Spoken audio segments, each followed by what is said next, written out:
Йо! Забай Алекси! От Лесидрен до Германия! Слушай тук!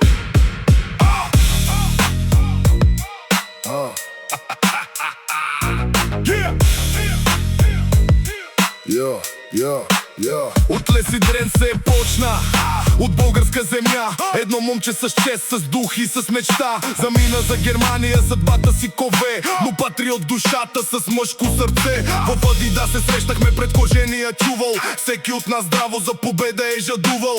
Заедно тренирахме, потяхме се до край. Бай Алекси е машина, това добре го знае. С остър поглед, братко, гърми ги като светкавица. Поглед на боец, за тях е правосъдие и кланица. Разбива ги без меч, само с чест и с ръце. Бай Алекси, патриота с ловското сърце.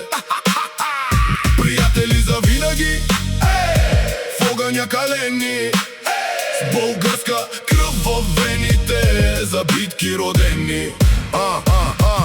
Охрана на ниво, на никой не цепи басма. Строителство, поддръжка вдига всяка стена. Доставките ги движи с железен замах. Където и да стъпи, замързела е страх.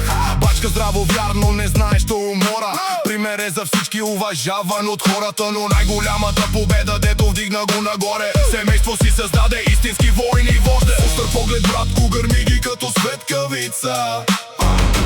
Поглед на боец, за тях е правосъдие и кланица.